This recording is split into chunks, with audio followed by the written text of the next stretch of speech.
So I have the pleasure this morning of introducing our guest speaker, Scott Halford. I had a chance to attend an all-day session with him as part of the MDC course, and many of you may have done the same back earlier this year. And as we were talking within the alumni group here about planning this meeting, we said, who's going to have the dubious honor of presenting and speaking to the group on Friday morning after 2 days of content and networking and beach clubbing?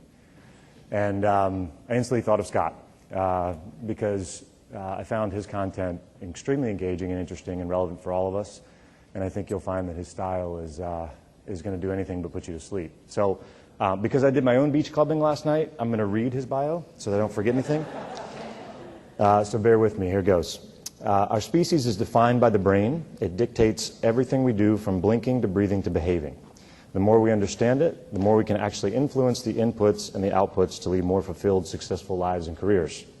Scott Halford is a professional speaker, educator, and consultant, working with hundreds of associations, corporations, and individuals worldwide, talking about emotional intelligence, the neuroscience of achievement, effective performance, and the success we create when we understand the intricacies of human interaction. He is the author of Senseless Acts of Beauty and several other audio learning series on emotional intelligence, critical thinking, influence, and presentation skills. His best-selling book, Be a Shortcut, The Secret Fast Track to Business Success, is based on emotional intelligence and influence. He is also the monthly Brainy Business columnist for Entrepreneur Magazine. And Scott is currently a postgraduate student in neurobehaviorism and is a founding member of the Neuroleadership Institute. You see why I had to read this. Scott's first career was with NBC, so G is a former employer of his, and he is an Emmy Award-winning writer and producer and recipient of the International Monitor Award for Best Television Documentary. So get ready to learn about the one thing that defines you as uniquely human and full of possibilities and gives you the stamina to make a major impact. Please help me welcome Scott Halford. All right. Good morning. Thank you. So last night I was at that fancy little beach club that you all were at, yeah. And so when I walked in, I met this guy and he said, "Hi, who are you?" And I said, "I'm Scott." He said, "I'm Tom, or Thomas." And I said, "Great." And he said, "What organization are you with?" And I said, "I'm actually your speaker tomorrow." He goes, "Okay, that makes sense because you seem way too old to be in this group." Like, well, okay, well, thank you very much. So yeah, that's how I met you. And kind of fun. And then I know that many of you are jet lagged. Yes, you feel a little bit tired and that kind of thing. This was last night on the beach as well. This guy was sawing logs. We were dancing around, right, drinking and all that kind of thing. I don't know, who is this in here, by the way? I didn't. He's asleep somewhere. So,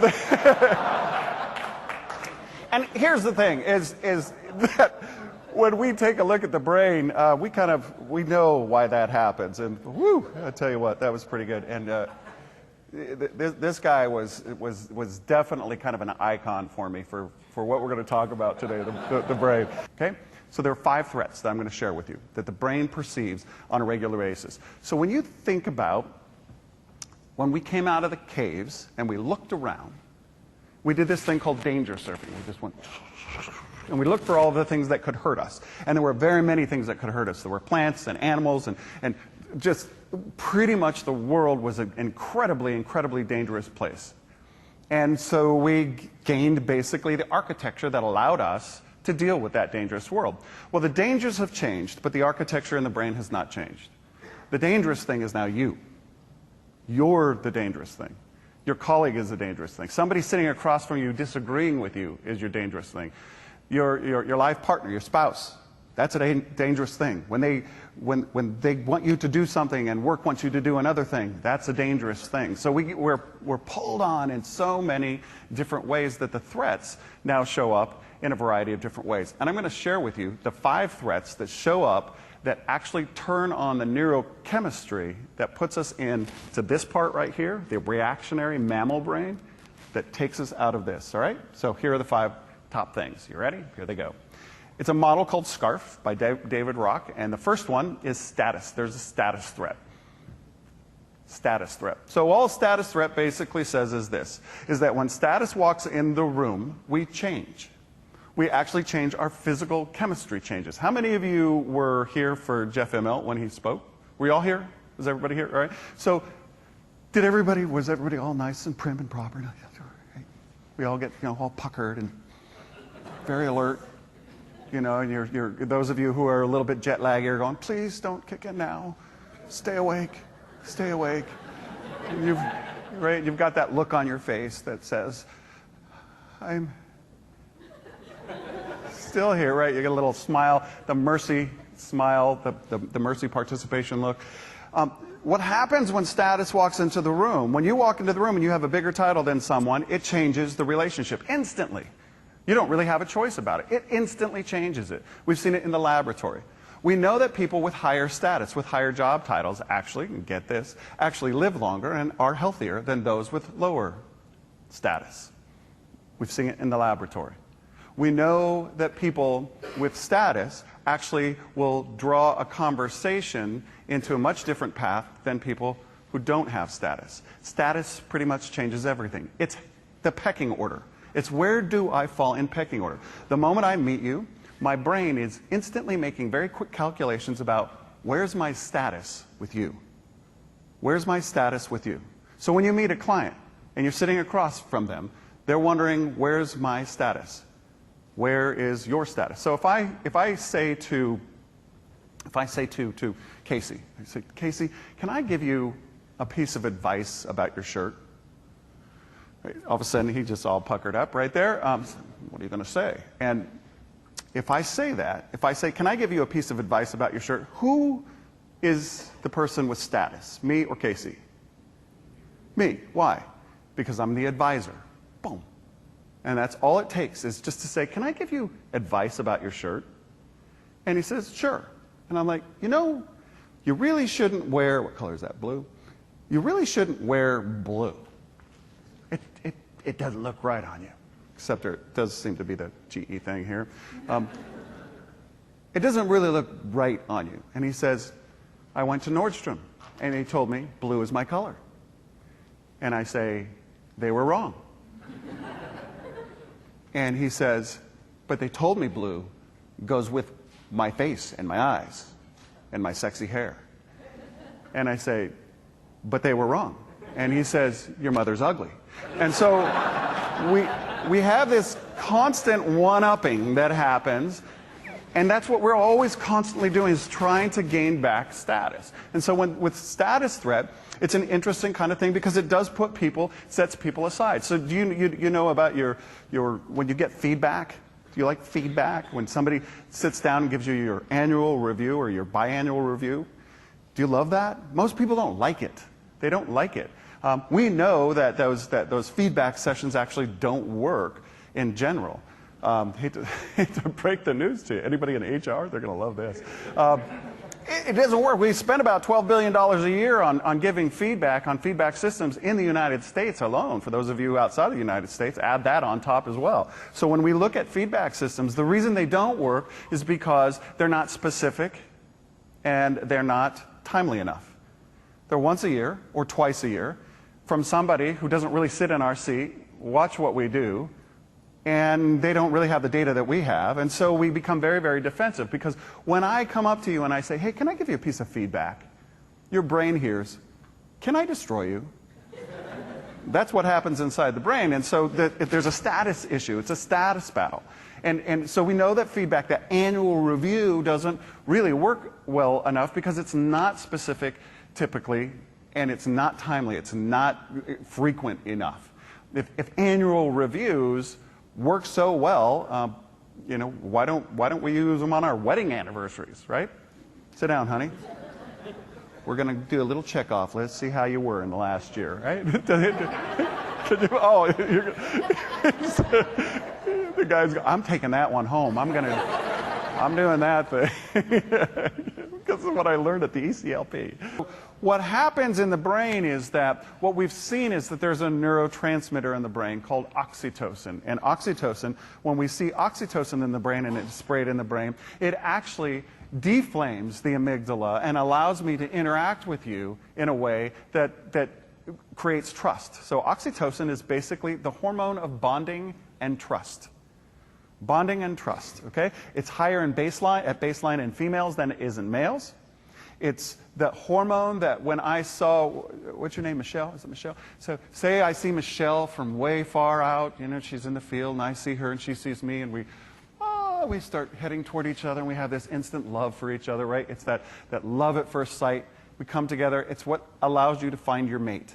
It's the thing that draws you to people. And so Michelle sees me, I see her, and we're like, wow. And I say, you want to go to lunch? She goes, yeah, let's go to lunch. And we sit down and we talk about everything. And everything that she says and I say to each other, it sounds golden. It sounds perfect, right? Like, what did you do today? And she says, I went to Nordstrom's and I bought socks. Like, wow, that's so awesome, right? And everything she says is just perfect. And then I go tell my friend, Jason, guess what? I met this woman, Michelle, and she bought socks. And he's like, wow, you're freaked out, man. You are out of your mind. And that's exactly what oxytocin does, is it causes us to get out of our mind because it causes us to come together and bond. And it actually is what happens in relationships. It's what in our species allows us to come together and propagate. And so it goes up and goes up and goes up for about 6 months, and then, right, it falls off precipitously. And then after 6 months, it's like, are you still talking about the socks? I mean, come on, it's ridiculous. And so then what we have to do is we have to elicit the prefrontal cortex to come in and have a reason to be in the relationship. And we can actually bring oxytocin back into a relationship by doing lots and lots of different activities. You'll learn when you sleep tonight. And it all leads to one thing, and that is significance.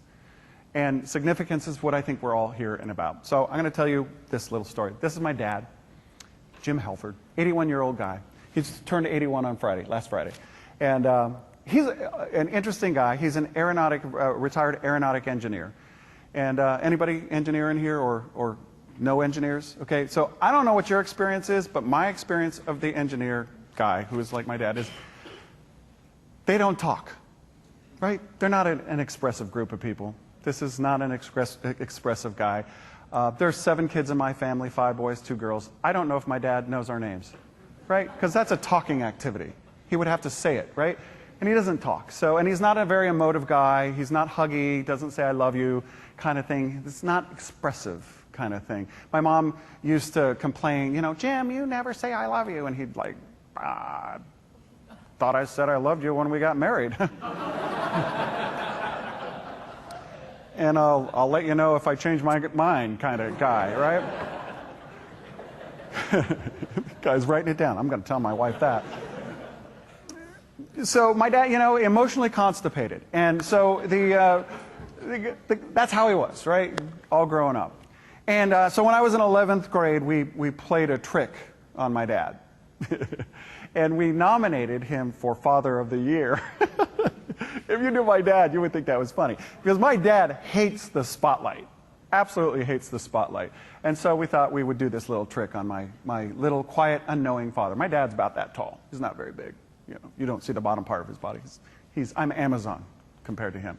And so I come from Littleton, Colorado. I live in Denver now, but in Littleton, there was a Littleton Independent. And we nominated him for Littleton Independent Father of the Year. And we wrote an article or a letter to the newspaper, and there were only 4 of us left at home. The oldest 3 were off at college.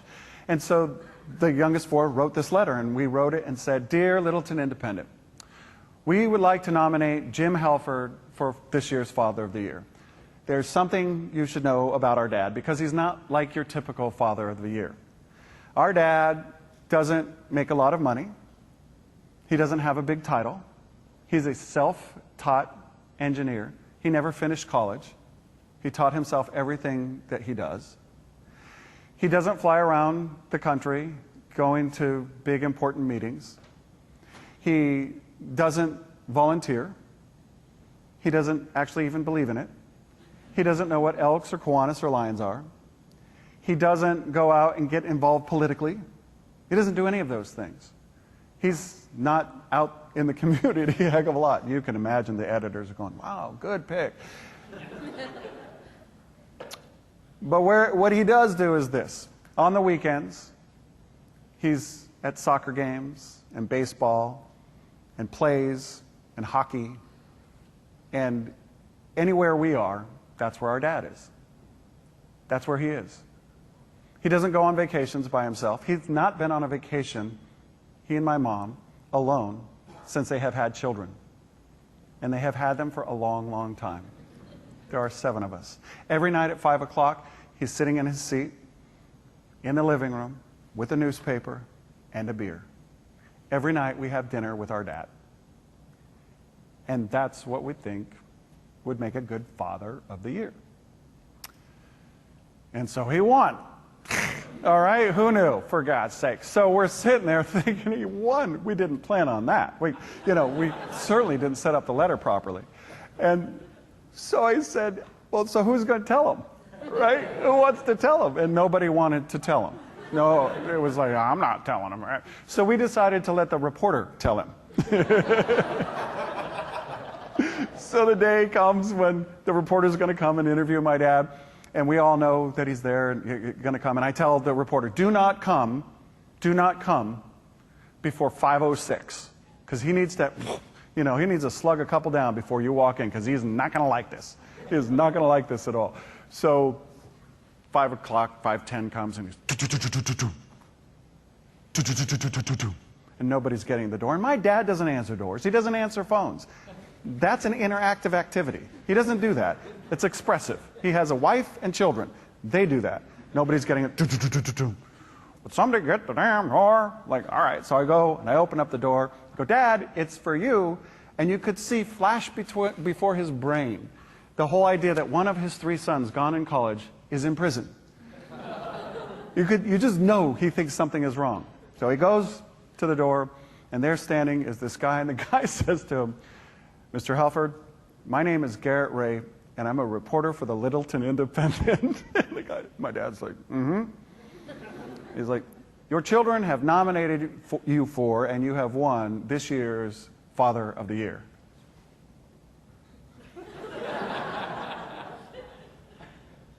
Is that all? I'm like, Dad, they're going to take it away, man. And the reporter says, well, can I come in? My dad's standing there. I'm like, Dad, you got to invite him in. They're going to take it. So they sit down, and the reporter asks my dad the quintessentially wrong question to ask an analytical engineer kind of guy. Mr. Halford, why is it that you believe that you were nominated for and won Father of the Year? My dad's like, how the hell should I know? I didn't nominate me. I'm like, Dad, they're going to take it away. And he's like, shut up. And so what my dad doesn't know is that we have flown in my 3 older brothers, and they have been shoved into the basement this whole time, and they have come up into the kitchen area, the dining room area. My dad can't see them because of the configuration, but they can hear all of this going on. And my dad does something that none of us, in talking about it afterwards, had ever heard my dad do before. Ever. He started at my oldest brother, Doug, and then went to Mike and Kirk and Tammy and Scott and Meg and Terry.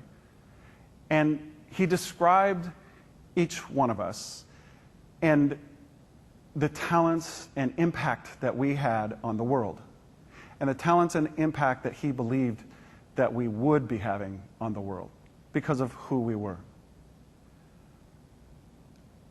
I had never heard my dad describe me that way. I didn't know he knew me that way. And when I think about what my dad did, what I think about is this.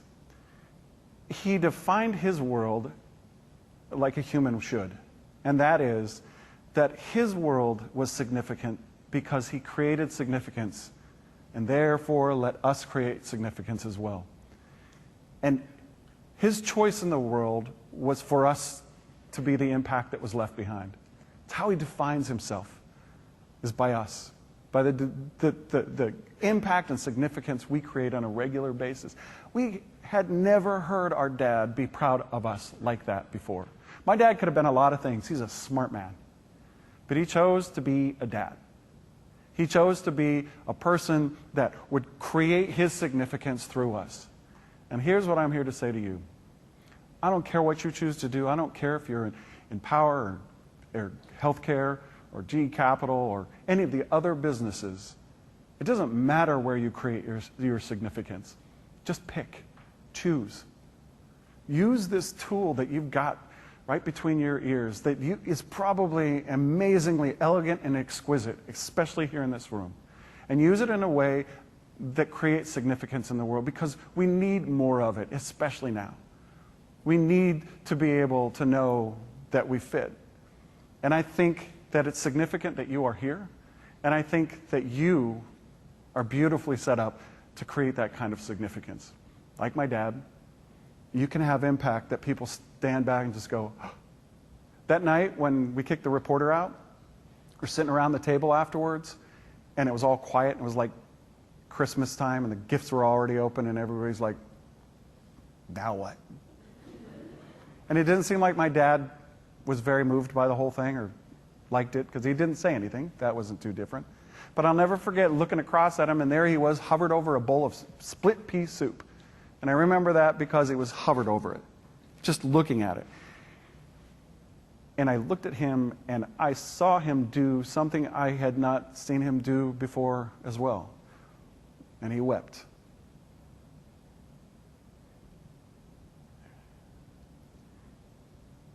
And I think that he was moved because we had noticed in him the thing that he said, my gosh, this is just what I do.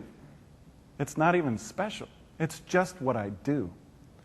And yet we recognized him for that thing that he applied so many hours toward, and so much of his time, and so much of his wakingness toward. His focus and his attention and his stamina on that significance. And that's what I'm talking about for you today. Thank you very much. I appreciate your time. Good luck in the world. Thank you.